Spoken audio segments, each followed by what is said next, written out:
So during quarantine, I stumbled upon and found a ton of different movies that I'd never seen before. And today I want to talk about one of those films. It came out in 2010 and it is a total B-list movie. Yeah, it's gotten like some of the worst reviews. It's like an 18% on Rotten Tomatoes, a 4.8 out of 10 stars on just like IMDb reviews. Everyone says the worst things about this film if you go through and read those reviews. So I want to talk about the Wes Craven bomb, My Soul to Take.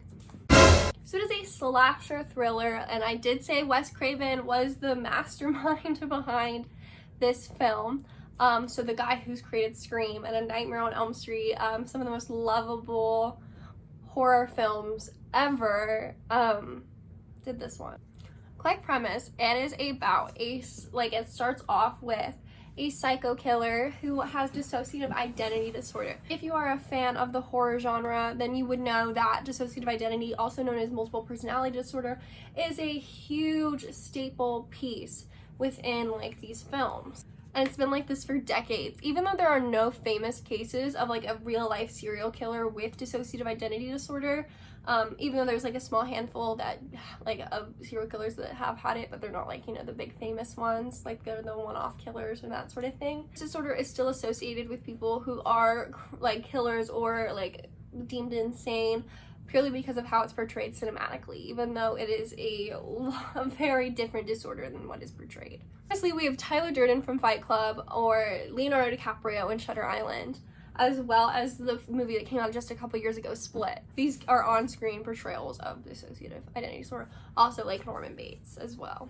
But anyways, going back to the premise, so we open up with like this like intense scene where this man realizes that one of his identities is this killer within like this town. The Riverton Ripper is what he's called. During a whole scuffle, he ends up being in an ambulance with a cop and like the EMTs and that sort of thing. Big plot point comes from the paramedic who like makes a statement that in her home country of Haiti, I believe it was Haiti, I'm pretty sure that's what she said.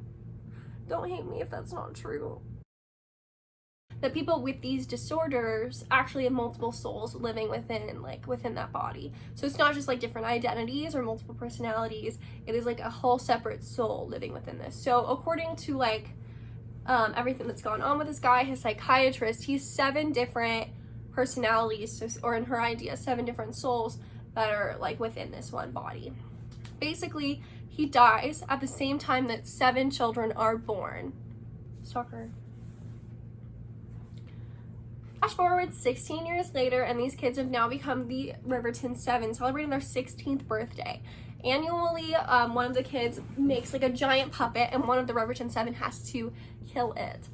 This year it lands on Bug, who becomes like our main like protagonist in this story. He does not complete the task of killing the Ripper.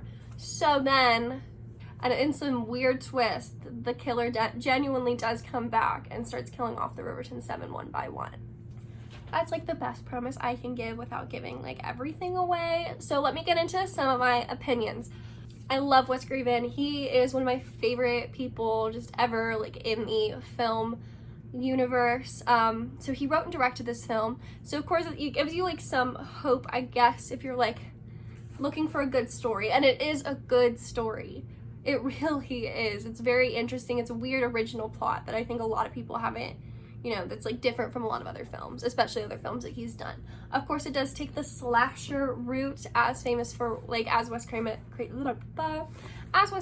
has made famous with the hit series Scream.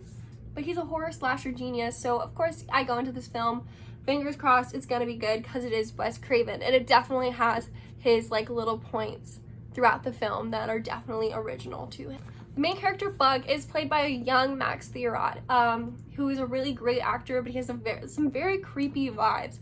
He's best probably known for playing Norman Bates' brother in the Bates Motel's TV series, or as like the creepy kid from The House at the End of the Street, starring Jennifer Lawrence, that came out a few years ago. He's really good at playing the weird kid that nobody really pays attention to and no one's rooting for except for the kid, like the people in the audience. So, of course, it was a good cast to be the main character in this film. My big thumbs down about this film comes from its pathetic graphics. The blood is so very unrealistic. It's like a bright red when I feel like most people know that it's not always, like, it's not like not really what blood looks like. It looks very watered down, and it's like the CGI of like the blood splaying out is pretty not great. But it is like, it's one of those that, being the film coming from 2010, you would expect a little bit more in the like graphics department. Just my opinion. Along with that, some of the acting is pretty bad. It's definitely some cheesy acting throughout the film by certain characters. Luckily, they're characters that die pretty soon, so you don't have to like interact with that for too long. But yeah, there's definitely not Oscar-winning performances in this movie.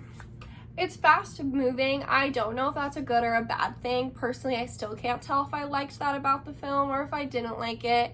Yeah, it's just one of those that it really gets right into the stuff. Like, there's slow points, but then it just is like, one body's discovered, and then the girl's killed discovering the body, and then the guy's killed discovering her body. So it's like a lot like that. And I don't know if I love that. I don't know. So I don't know if that's a good or a bad thing. Watch it and you can like find out for yourself. And like I said, with it being Wes Craven, the plot is super original. It's very neat how it is done. There's like a really just like an awesome twist at that like end of the film, and like kind of within the film itself. Basically it's kind of like a rumor to be like a rumored like legend about like, basically there's a legend about these like the Ripperton 7, that each of these kids has a piece of like the like has a like identity from the like the killer, right? Like that they like have one of his identities since he like died. So it is like kind of believed that each of them has like a part of him like within them, and so that means like one of them has like the killer's soul, possibly, if that's true. Overall, you know, it was like, it's not bad. I've seen a lot worse films. It's not one that you're gonna sit there and be like, wow, I really just wasted an hour and some minutes like watching this movie. It's me one that you're like, okay, whatever, now I've seen it and I don't need to watch it again, kind of thing. Like I said, super original and like surprisingly better than I expected. If you read the plot online, it doesn't look that sexy, but it actually like is pretty decent. Like I'd give it like 5 stars, 6 stars, I don't know. It's a movie that I really see like cult film Twitter like getting hold of and appreciating it for like what it is. They haven't yet, which is kind of surprising for me, but maybe in a couple of years it'll have like a Jennifer's Body like experience, so we'll see. But yeah, so I do recommend seeing it, especially if you like Wes Craven. It is one of his last films before he passed, so definitely would watch it like just to do it, kill some time, whatever. There's definitely some like freaky like scream worthy scenes, so yeah. And also, mental health is serious, so a lot of films and things take dissociative identity disorder really lightly, or make it like completely different than what it actually is. So I'm gonna link some like articles and like things about that disorder itself, as well as like mental health resources for everyone down in the bottom, like in that section. All right, so that is it for me. I'll see you guys like later with another movie review. Thank you.